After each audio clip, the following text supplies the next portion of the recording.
here's the editor-in-chief of The Atlantic, Jeffrey Goldberg.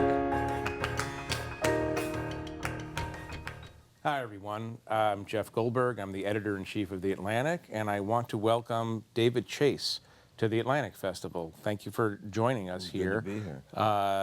David Chase, I don't have to tell anyone, is the creator of The Sopranos, and has a new film coming out, a Sopranos prequel, The Many Saints of Newark, and we're going to talk about that, and we're going to talk about whatever you want to talk about. We can talk about whatever you want to talk about.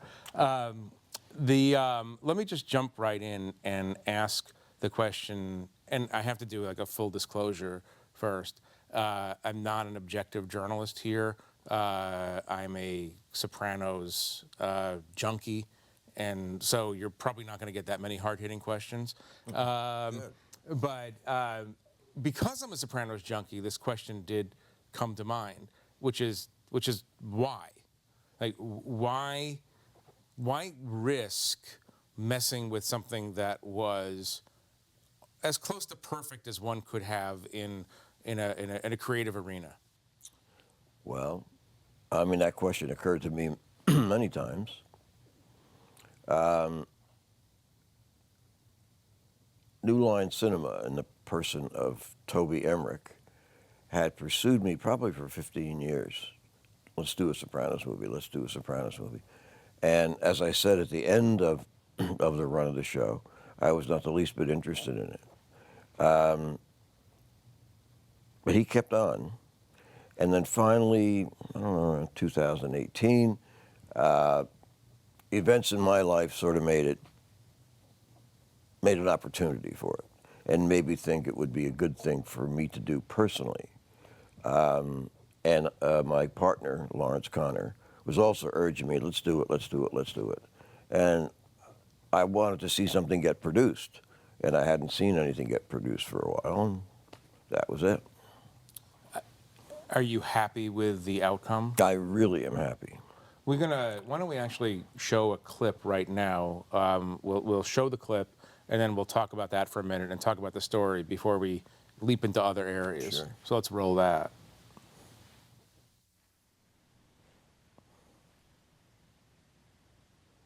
How's it going, Arrow? Cyril, how's your... How you doing, son? Well, I'm taking my nephew to the Yankees game. Something funny back here? I'm sorry, Uncle Dick. No, really, I'm sorry. I heard your ass was back in Jersey. You still got that wiring over your head? Lead detective died, nobody gives... Leon Overall had been a white boy, it'd be a whole different story. Hey, Harold, how about you come around and talk to me over here?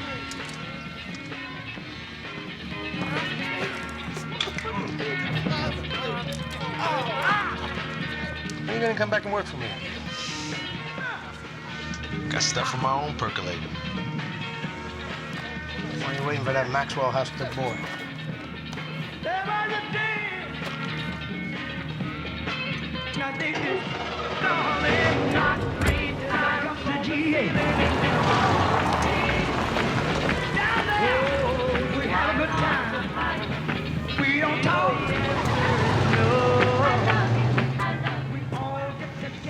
How much you get?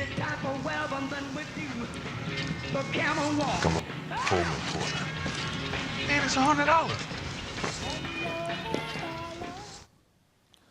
So this is a good setup for a discussion about what this film really is, because in many ways, it's a story about Newark and race relations in the 60s. Yeah, right. What made you want to focus on that period as intensely as you did? Well, we needed to do a prequel, not a sequel. Obviously, we couldn't do a sequel, and didn't want to do a sequel anyway. But when you start talking, that's where the crew was from. Tony's crew was in Newark, and if you talk about the past there, right away you go to Newark riots, and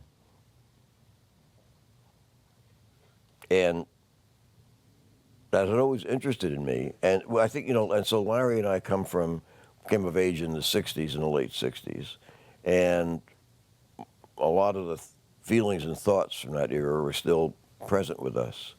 So we just forgot it. We were interested from a, I don't know if it's a political point of view. I don't know what you'd call it, but we were interested in presenting that picture. Well, you did this before, obviously, George Floyd, before Yeah. Black Lives Matter. That's right. How do you think about it now in light of all that's happened in this country in the last couple of years? How do I think about that? How do you think about the Well, whole- I've said this a couple of times.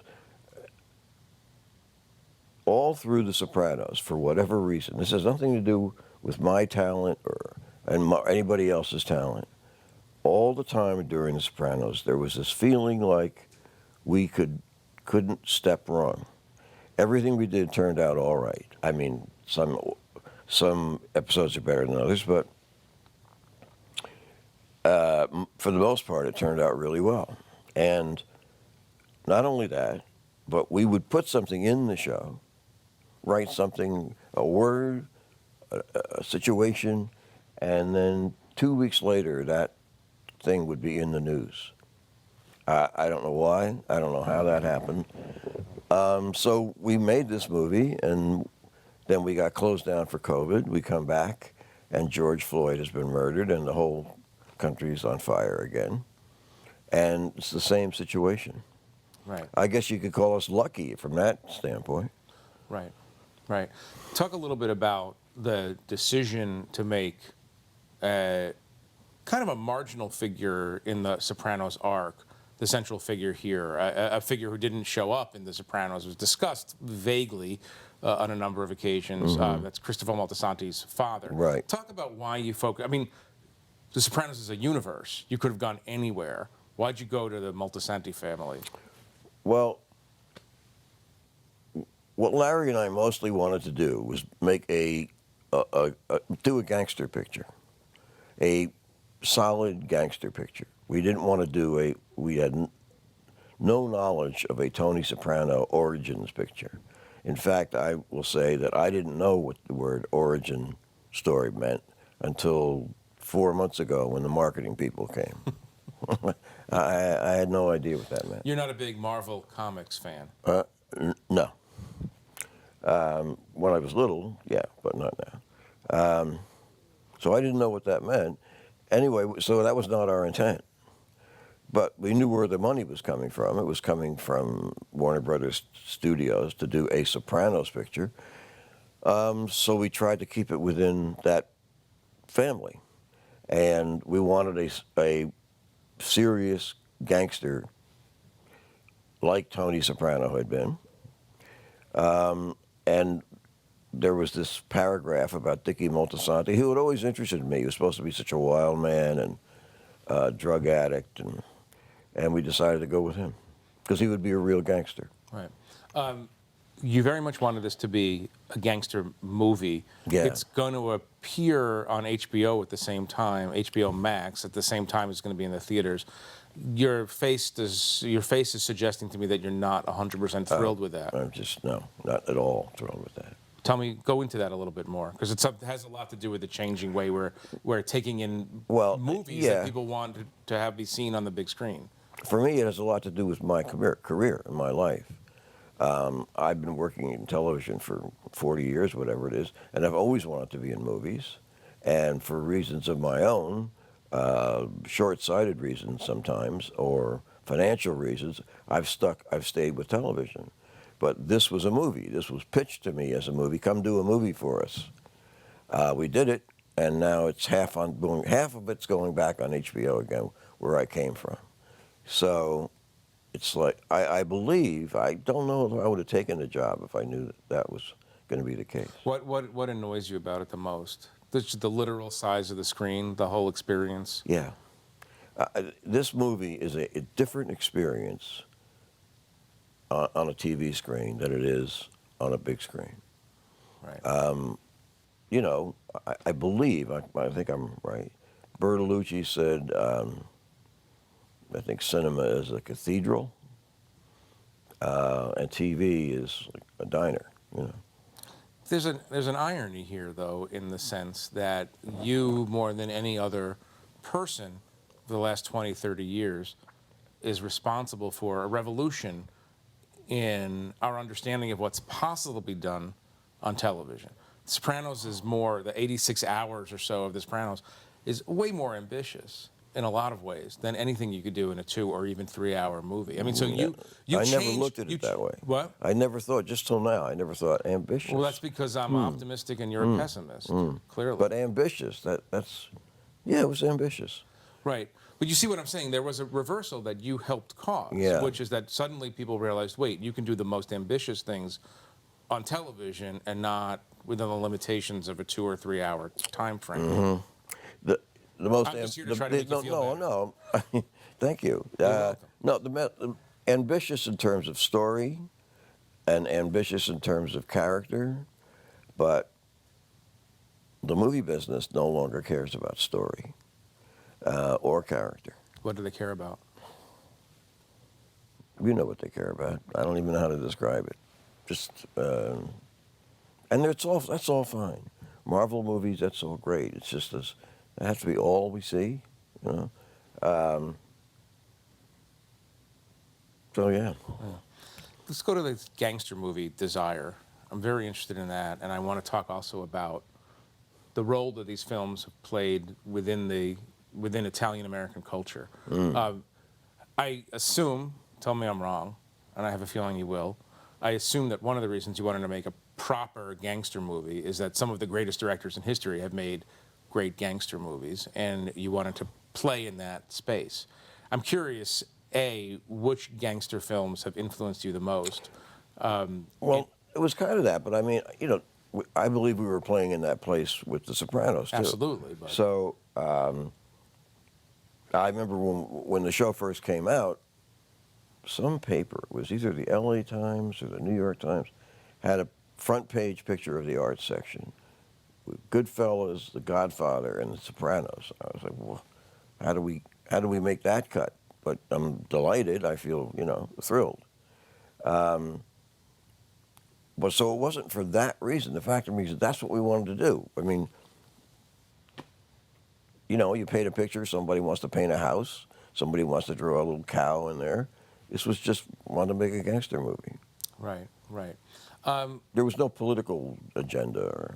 Right. Well, let's talk about politics a little bit, or communal politics a little bit, because you know, you have in various ways during the long period when you were making The Sopranos and after, various ways dealt with a certain amount of enthusiasm on the part of Italian Americans, a certain amount of ambivalence on the part of Italian Americans. And I'm wondering if you could speak to that, sort of now that you have a whole arc of it. You know, what were the most the tense moments in telling the story of The Sopranos in terms of your own relationship to being Italian American and to some of the pressures that were coming from the Italian American community? Well, I had been through this stuff with the Italian American community before. Like when I worked on the Rockford Files, we could never have any Italian gangster names. They were always Mr. Olson, Mr. Anderson. Mr. Olson was trying to control the Lingonberry business on the east side. Right? So I knew this was coming. And in fact, I said to HBO, should I change my name back to the Italian name? And they said, no, you're known. I wasn't that known. You're known for that name. You would really have gone back to your family? Would I have? Yeah. Really? Yeah. But it turns out it was the wrong name anyway, so I'm glad I didn't. But that's another story.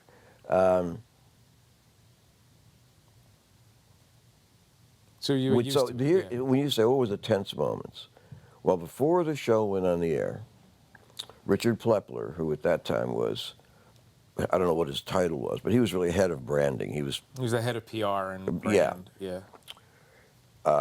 Gave the show to 4 leaders of the Italian American anti-defamation community.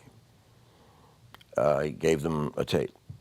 And I flew out to the Beverly Hills Hotel from New York to have a meeting with them and with Richard.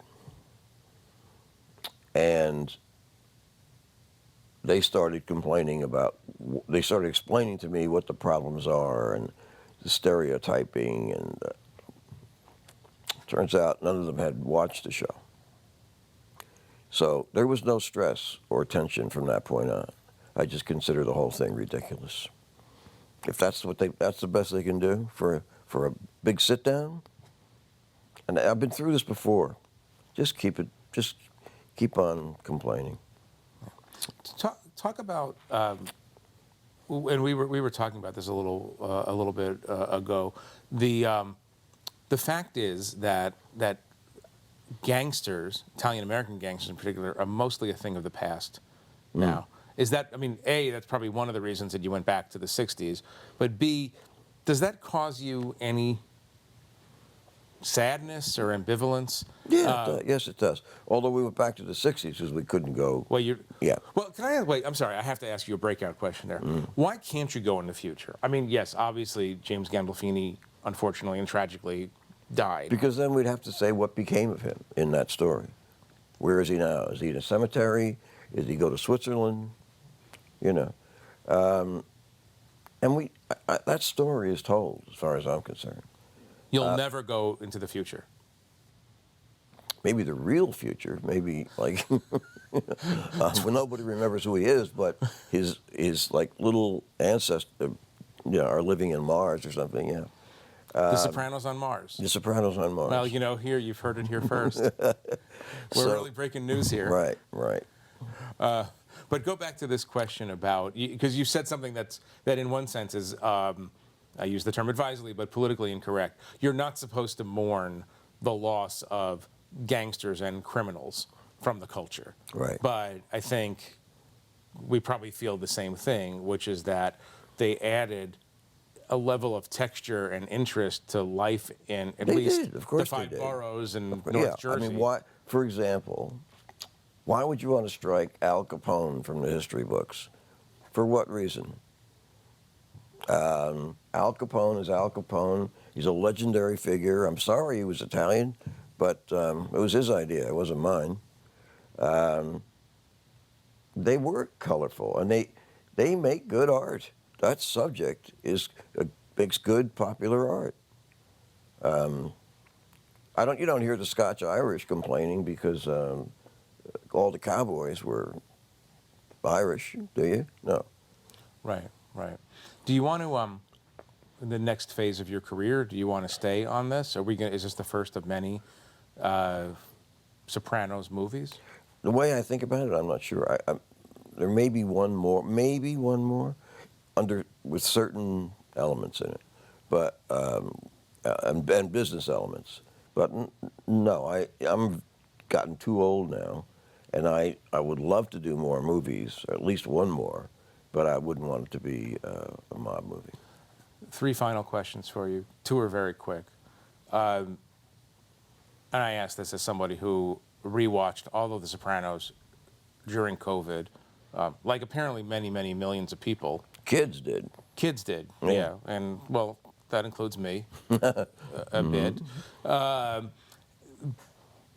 Could you identify your favorite episode or something that gave you the most satisfaction? That's the first question. It wasn't, well, many of them. Look, the best episode is difficult. I have favorites, but not. But something that comes into my mind when I think about the past. Unfortunately, it seems egomaniacal because I wrote it. It wasn't someone else's. I really liked the conversation between Tony and Bobby Bacala about the World Trade Center, where there was a confusion between Nostradamus and I forget. And yeah, I really like that ridiculous conversation. That's one of my favorite things. Yeah. But there's other stuff too that. My favorite episode. Well, The Gift is one of those. That's the one where the teacup ride goes off, and right. Paulie. I love that. Yeah. And I like Kennedy and Heidi, the death of Chris. Right. Your favorite gangster movie? Doesn't have to be in the Italian American realm. My favorite gangster movie. Well, I guess you would still consider. I had never seen Asphalt Jungle for some reason.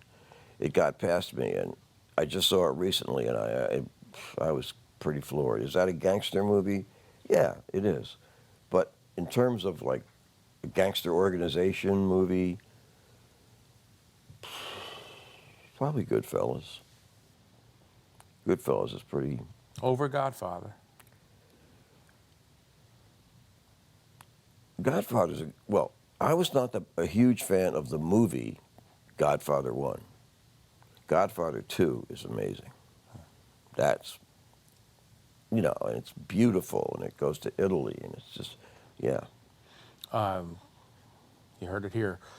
The last question, and this is a reworking of a question that you're probably bored as hell by, but I'm curious, as someone who was very angry at you for about an hour after the closing of the last episode, and then sort of decided that no, that was kind of brilliant. I'm wondering. I'm not asking you what happened. I'm asking you how you decided to do something that would be interpreted, at least at the outset, by the audience, an audience that had grown to love your show, as hostile in a kind of way, just completely cutting them off from quote unquote closure. How did you come to that decision? To tell you the truth, it's like a long time ago. I'm trying to go back to my thought processes. I don't think I thought it was going to be hostile. It did occur to me that people would think their cable had broken, and I guess That happened. and I guess I thought that would be amusing. Well, you see the kind of jokes I like anyway if you watch the show. Yeah. And I can't explain this. All I can say is I have this, not religious, but spiritual side that comes out when I like to do, when I'm, in my work. And that was in a way a spiritual decision, I guess, if it even was a decision. That's really all I know about it. Interesting. And HBO never pushed back on that? I think Carolyn Strauss told me on the phone call about it. They prefer I didn't, but, if I had to, they had to trust me at that point. They didn't have to do anything, but they did trust me at that point. And what were they going to say? No, I was thinking that you could probably end up with what were they going to do? I mean, it was the end, and it was the most successful show they've ever had. Yeah, I know. So what were they going to do? what were I they mean, gonna Stephen Van Zandt told me that he was in Florida when it happened, and he was on a radio show down there, and people just were calling and saying what a piece of shit it was, and what a betrayal, and all this stuff. I never thought of it as a betrayal, but and awful and terrible, and he was answering these questions and fending them off with both hands, and then finally he said, "All right, look." To the next caller, what would you do? What would you have done? Do you want to kill him? Well, no. Well, do you want him to go to jail? No. So nobody had a good answer. That would be an interesting conversation over here. Yeah. Anyway, I'd love to talk to you more, but we're out of time. But I wanted to thank you very much for coming to the Atlantic Festival. Thanks a lot. The film opens October 1, apparently on HBO Max, but you're not supposed to watch it there. You're supposed to go to a movie theater. So go to a movie theater and watch it. Thanks very much for coming. Thank you. Thank you.